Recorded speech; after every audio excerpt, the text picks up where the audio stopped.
할렐루야.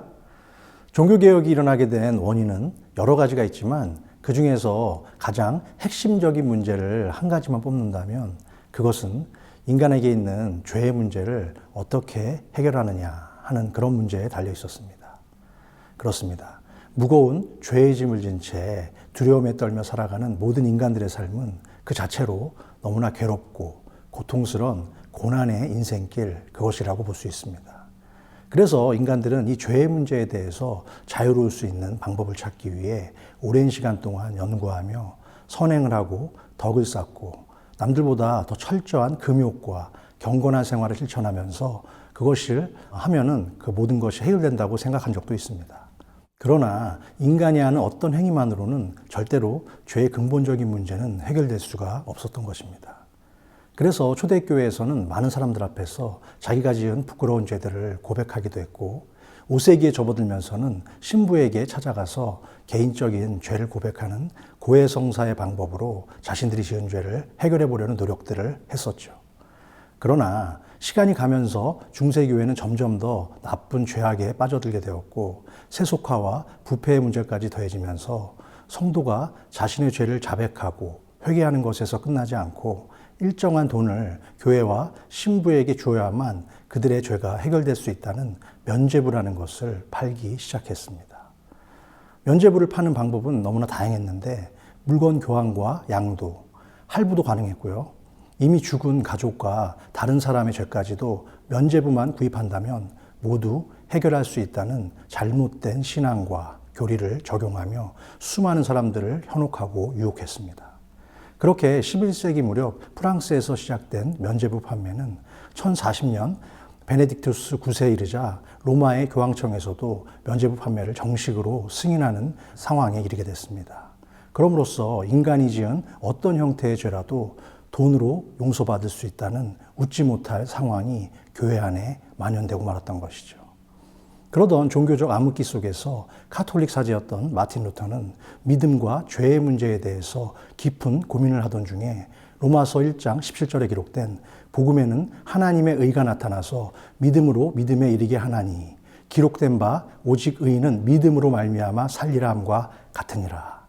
바로 이 말씀을 붙잡은 루터는 그때부터 하나님께 매달리며 간절히 기도했고 중세교회의 잘못을 기록한 95개 조항의 반박문을 작성해서 오늘의 개신교를 탄생시킨 종교개혁을 일으킨 장본인이 되었습니다.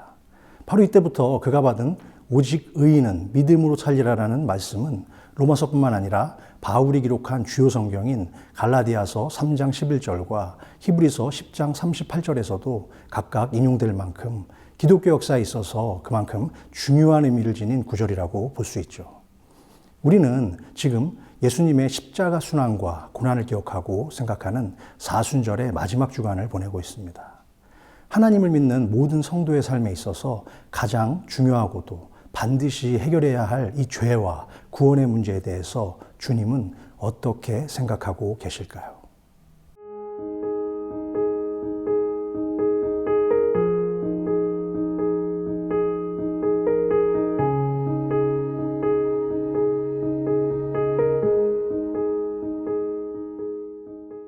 오늘의 본문 말씀입니다. 예수께서 배에 오르사 건너가 본 동네에 이르시니 침상에 누운 중풍병자를 사람들이 데리고 오거늘 예수께서 그들의 믿음을 보시고 중풍병자에게 이르시되 작은 자야 안심하라 내 죄사함을 받았느니라. 어떤 서기관들이 속으로 이르되 이 사람이 신성을 모독하도다. 예수께서 그 생각을 아시고 이르시되 너희가 어찌하여 마음에 악한 생각을 하느냐. 내 죄사함을 받았느니라 하는 말과 일어나 걸어가라 하는 말 중에 어느 것이 쉽겠느냐. 그러나 인자가 세상에서 죄를 사하는 권능이 있는 줄을 너희로 알게 하려 하노라 하시고 중풍병자에게 말씀하시되 일어나 내 침상을 가지고 집으로 가라 하시니 그가 일어나 집으로 돌아가거늘 무리가 보고 두려워하여 이런 권능을 사람에게 주신 하나님께 영광을 돌리니라. 우리가 속한 이 세상은 사순절을 기억하지 않습니다. 절제의 덕을 쌓거나 경건한 삶을 통한 자기 삶의 반성도 없죠. 기회가 되고 틈만 나면 심판과 정죄의 칼을 뽑으며 너의 죄가 나의 죄보다 더 크다고 외치며 서로를 향한 정죄와 분노에 휩싸여 있습니다. 그래서 죄와 함께 망하든지 아니면 서로가 지은 죄에 대해서 묵인함으로써 새로운 형태의 면죄부를 판매하고 있는 것이죠. 이렇게 추악하고 타락한 인간 군상들의 여러 가지 죄의 모습들은 언제든지 TV만 켜면 매스컴과 온라인을 통해서 자주 확인할 수 있습니다. 세상은 왜 자신들이 지은 죄를 부끄러워하지도 않고 그렇다고 잘못을 인정하거나 회개하지도 않을까요? 그들은 자신이 누구인지 어떤 존재인지를 전혀 모르고 어리석은 삶을 살아가고 있기 때문입니다. 오늘의 말씀을 통해서 주님은 우리에게 인자가 세상에 죄를 사하는 권능이 있는 줄을 너희로 알게 하려 하노라 라는 말씀을 통해서 죄를 사하는 권세는 오직 예수에게만 있음을 확실하게 우리에게 알려주고 계십니다. 예수님의 주요 행적을 기록한 사복음서를 읽어보면 예수님이 귀신을 쫓거나 병을 고치고 죽은 자를 살리시는 이적과 기적에 초점이 맞춰져 있죠. 그런데 오늘의 본문은 예수님의 능력 중에서도 특별히 죄를 사하시는 능력을 강조하고 있는 것을 볼 수 있습니다. 본문에서 지금 사람들이 예수님께 데려온 환자의 상태가 매우 위중하다는 것을 우리는 알 수 있습니다. 심각한 병에 걸린 사람의 가장 약한 모습은 힘없이 침대에 누워있는 모습이 아닐까라는 생각을 하게 됩니다. 그래서 사람들은 그 중풍병에 걸린 친구를 살리기 위해서 예수님 앞에 지금 데리고 온 것이죠. 이와 같은 내용이 기록된 마가복음 2장에 보면 예수님이 설교를 하고 계신 곳에 사람들이 너무 많아서 도저히 그곳에 들어갈 수 없게 되자 4명의 친구들이 힘을 모아서 지붕을 뚫고 병에 걸린 친구를 내려주는 훈훈한 모습을 볼 수 있습니다. 그런데 중풍병에 걸려 죽게 된 친구를 위해서 마지막 지푸라기라도 잡는 그 심정으로 지붕까지 뚫은 그들의 모습은 어쩌면 예수님을 향한 간절한 믿음의 행위가 아닐까요? 설교 중에 그 광경을 목격하신 주님은 그들의 마음을 이미 아셨고 큰 믿음으로 그것을 이해하셨습니다. 우리가 누군가를 불쌍히 여길 수 있는 사랑의 마음이 있을 때 그것을 위해서 함께 근심하고 아파하며 간절히 기도한다면 우리의 믿음을 보신 주님의 치유와 회복의 역사도 시작될 줄로 믿습니다. 주님께서는 중풍병자를 향해서 먼저 작은 자야 라고 말씀하셨는데요. 저는 이 부분을 읽다가 큰 은혜를 받았습니다. 성경에서 작은 자를 가리킬 때는 대개 어린아이나 소외된 자를 가리킵니다. 여기서 예수님의 목회 철학인 작은 자에 대한 특별한 사랑과 관심을 우리는 잘 볼 수 있습니다. 주님은 항상 큰 것보다는 작은 것에 그리고 힘과 능력이 있는 자보다는 가난한 자들에 대한 관심을 더 많이 가지셨죠. 그래서 소자에게 냉수 한 잔이라도 대접하려는 마음을 가진 자는 결탄코 상을 잃지 않는다라는 축복의 말씀도 이미 하셨습니다. 작다는 이유로 보잘것 없다는 그 이유로 무시되거나 소외되어야 할 사람들을 우리가 만들어서는 절대 안 되겠습니다. 모든 생명에는 하나님이 주신 인격이 있고 영혼을 부어주셔서 영적인 존재가 되게 하셨죠. 우리가 사는 이 세상에서는 나는 너와 너무 다르다라는 것을 증명하기 위해서 많은 공격과 차별을 하죠.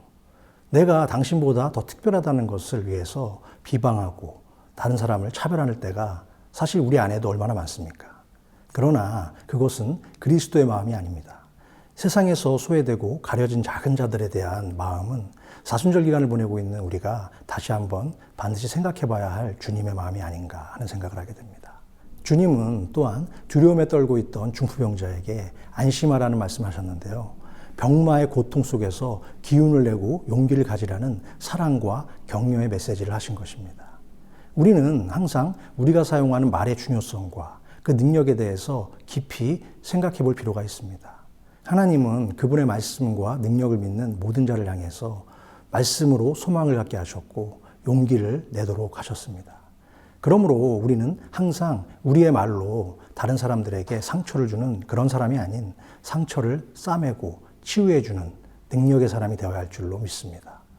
사도행전에 보면 베드로와 요한이 성전 민문에서 구걸하던 자를 발견했을 때 그들이 가진 비상약이나 재물이 아닌 은과 금은 내게 없지만 나사렛 예수 그리스도의 이름으로 걸어라 라는 말씀을 통해서 하반신 장애인을 일으켰습니다.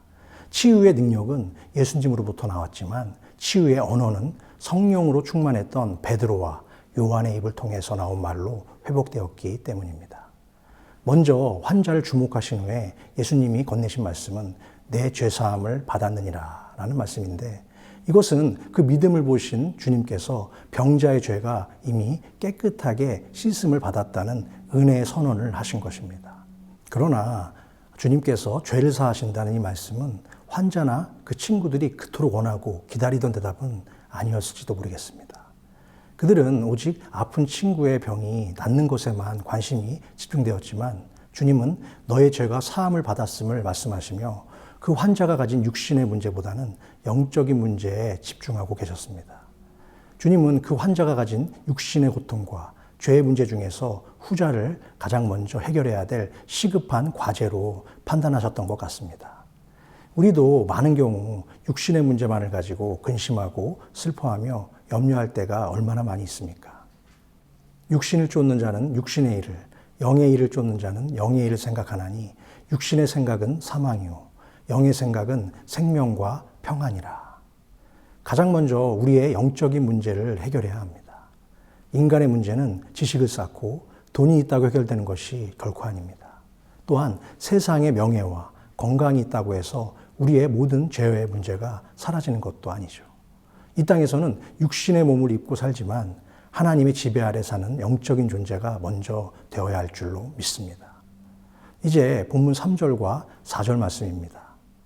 어떤 서기관들이 속으로 이르되 이 사람이 신성을 모독하도다.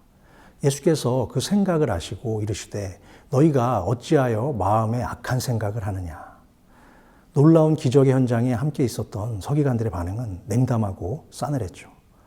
주님이 병든 자의 죄를 사하시자 그들은 예수가 하나님을 모독하고 있다고 생각하고 있습니다.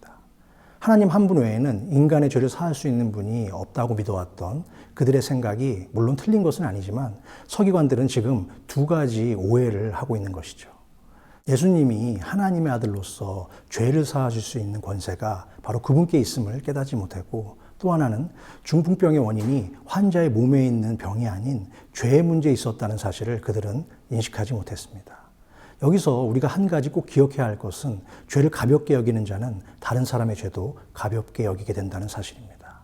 누구든지 자신의 죄를 가볍게 여길 때 하나님과 멀어지고 사탄의 종노릇을 하게 되는 것입니다.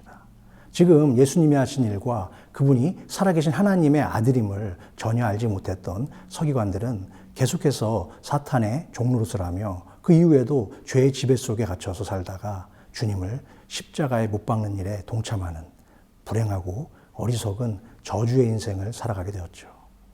오늘의 말씀을 통해서 사순절 마지막 주간을 보내고 있는 우리 모두가 반드시 생각하고 기억해야 할 말씀 한 구절은 무엇일까요? 작은 자야 안심하라. 내 죄사함을 받았느니라. 아멘.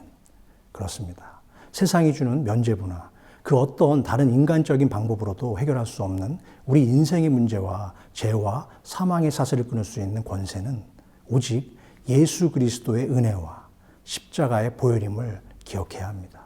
그러기 위해서 가장 먼저 해야 할 일은 내 자신이 항상 거룩하신 하나님의 말씀과 명령 앞에 잘 순종하고 있는가.